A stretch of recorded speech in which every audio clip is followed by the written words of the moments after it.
channel असिबु ताबिरिबा ख्वाई पुनुपु अहानमुकदा तराम ओक्चरी ngasi मरु ओइबा पाउसिंग पिजरी सिक्योरिटी फोर्स ना यूनाइटेड नेशनल कुकी आर्मी की फाइनेंस सेक्रेटरी किपजेन चुचानपुर की फारे सस्पेंशन ऑपरेशन दा याउदबा आइन थिंखरबा लालहुब यूनाइटेड नेशनल कुकी आर्मी समना UNKA की finance secretary mister Kipgen Churachandpur district की फाबंगम करे डिफेंस विंग की स्टेटमेंट फोंदोरकपगी मतुंग इना मणिपुर पुलिस अमसुंग असम राइफल्स की अपुनबा टीम अमना इंटेलिजेंस तगी अकक्नबा पाव अमा फंगबदगी चुचानपुर डिस्ट्रिक्ट की मफम अमदा ngarang numidang koisinuna thiba humbagi thabak chathaba matamda mioi asi phabangam khibani paw asina makha tarduna mioi asi security force lakpa ubuding mafam adu thadokuna chenana bhonaki adubu security force ina nongmoina kapagi mahutta mahak po surrender tawnana bahai khibulona mioi adu phabangam khibani security force na mangondagi AK-47 rifles ki maru sing phagat pangam khibulona makha tana thi humbagi thabak chathabada 315 rifles ama country made single barrel rifle ama phagat pangam ki aduga security force na ahanba wahang pahong chathabada masana masabu UNKA gi finance secretary ni haina sak takchaki tungda kipjen amsu mangondagi fagalaba khusu kulai sing Churachandpur police station da sinaduna ain gi oiba makha taba thabak thorom ching lokhunna ba sinakre hairi kumbh mela asi mritu mela ni haina phongdokre Uttar Pradesh ki Prayagraj पांथोखिबा Mahakumbh मेला अदुबु मृत्यु कुंभनी हाइना बेंगल की chief minister Mamata Banerjee ना फोंदोखिबका लोनना महाकसु कुंभ मेलाबु इकाई खुमनै अमदि सेंगलबा गंगा इमाबुसु इकाई खुमनै महाकना waste Bengal assembly दा फोंदोखिबदा cell पाइबा अमदि VIP सिंगदी लुपा lakh अमा फावबा सेनफम लौदुना मखोइगी लैनबा सिल्लांगली अदुबु लैता Lyra सिंगिदी करिगुंबा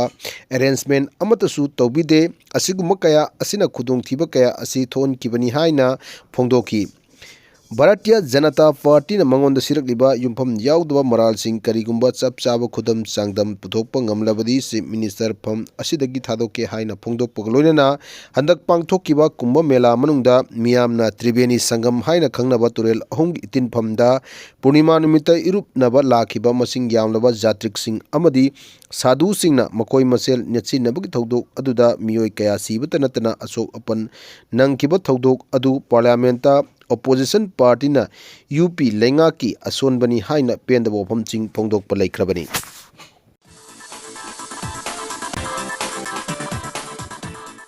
da khanghaudana PR thamjalakpa asi mama oibi eikhoina thamoi songna yajaningde amadi khun ngakpa isa singbu phabiduna eikhoibu namthanaba manba thawong asi mama oibi eikhoina akanba mawongda yajaningdaba phongdokjari icha singi damakta mama oibi eikhoina matam punmada lepchahigani amadi athuba matamda manipur sarkar sembiduna mapi mapa laitriba manipur asi athuba matamda mapi mapa thambiyu haiduna mari leinaba singda telong maya paibi gi maikeidagi nolukna haijari Puda ILP card paidun sangsilakpa mito ki masing million ama yaukre lamdam asida sari bachinjak punumok mapa lamdagi pusilakpa ngaktani manipurna putholiba asi khadang khakta ngaire haina Singlen Maisnauna Phongdokre Manipur hojik oriba phibam asi saukhatpa aunma puropagi mahutta nongmagi phibam soksilakpa hengalakli haina Manipur University gi Department of Economics ki head professor Singlen Maisnauna Phongdokre Jawaharlal Nehru Manipur Dance Academy holda pangthokiba Knowledge for Change haiba thimda Federation Student Organization Kangli Park Phesok saphonglapagi ahumlak suba mapok kumon thorumga mari lenana athoi mitung oina wafam asi phongdok duna awonba ama purokna bahonabada naha sing amadi mahiroi sing gi thaudang chaun lei naha sing na matam manghandana matam bulikna sijina dun honaba lepa yade honaba khak natna lairik ta pukning changwa mathau tari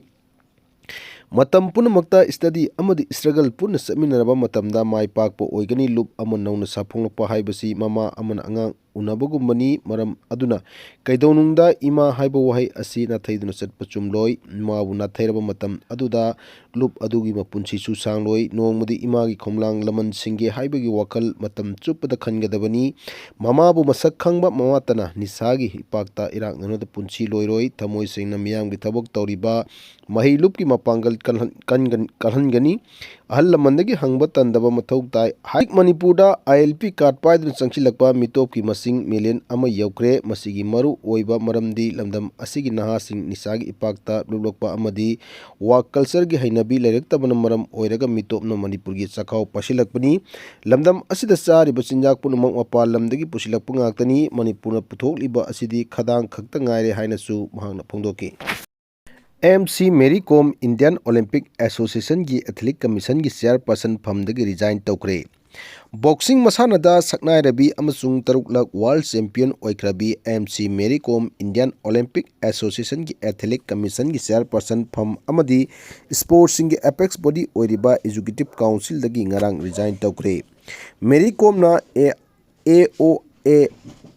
Mary Kom na IOA athlete body असिदगी resign तौखिबगी हौजिक फाउबगी ओइबा चप चाबा मरम पीबा लेत्रि अदुमकपु Mary Kom na news agency अमदा फोंदोखिबी मतुंग नदी महागना हारिबा एथलीट कमीशन असिदगी रिजाइन तौरे अदुबु महागना ऑफिशियल लेटर ओइना पिसिनखिबदी लेत्रि महागना रिजाइन तौरिबा असि महाके पर्सनल मैटर नि हाइना फोंदोखि Mary Kom na हौखिबा था तरुक असिदा IOA दगी रिजाइन तौखिबा असि हंदकी असिगा थारगा निरक सुबनी ममांगदा पेरिस ता पांगथोखिबा ओलंपिक तसु से डी मिशन दगी रिजाइन तौखिबा लेख्रबनी हाय कीबदगी तो ए तो पदी अदुबु मतुंग द खलगा कुकी हर तो कनारको हायबे अदुसु खनबनी वा अदु वाय आई कोई क्रिश्चियनी अमका कॉपी बिसु लेगिनी कुकी सिंगसु अखोइदि सेंगना हायबनी नखोइना लेरिबा लमसे नखोइगि नाते मासि नागागि लमनि मादुना अखोइ नागागि लमदा लेबनी अखोइ बिसु चांदिदुना लेहनबियो हायना नखोइ सेंगना हायो अदुगा हाना लेरंबा मिसिंगदो नखोइ बुदि 1957 दगी हौना 1974 फाउवा कुकी की रेफ्यूजी रिलीफ हायबसे तापना इंडियन गवर्नमेंट ना थारकतना लाकपनी मातु कनाना सु चाबा नते मैतीना कोस चाबा करी हबरा ट्राइब चाबदो पैसा खरा चाबा हौजिकी क्लार्क सिंना नत्रगा सेक्रेटरी सिंना खरा अखोइ बिसु खितंदि वीडियोने चा थकनिंगाइगिदमक्ता हाइदना लौखिबदी लेरंबा याय अदुबु नागा कनानसु माखोइगि अदु अखोइ बुसु खरा पियो हाइना हाइजबदी करैसु लेरमो लेइदे चारिबदु कुकिंग ngaktana चाबनी रिफ्यूजी ने चाबनी अदुना नखोइना स्टेट डिमांड वे हाइरबदी नखोइगि कुकी होमलैंड डिमांड वे हाइरबदी कुकी रिफ्यूजी होमलैंड हाइगे हाइरबदी हायो रेफ्यूजी की होमलैंड है ना इंडियन ना शाबी बंगमगने है रुकी शाबी सुनो ना कोई रेफ्यूजी नहीं कना ना कोई के मरता कोई की रेफ्यूजी की रिलीफ चाहते है अभी सुनो तो माधुरी माँ कोई भी कोई करी वो रेफ्यू फरे ना कोई पता ना ले लो कोई ले भी ना कनी है कनी रेफ्यूजी ने है तो मखे तो दी नशी चलो है रो कोई ना इंडियन गवर्नमेंट ना कदाई तो थम्बिगिरा थम्बिगिनी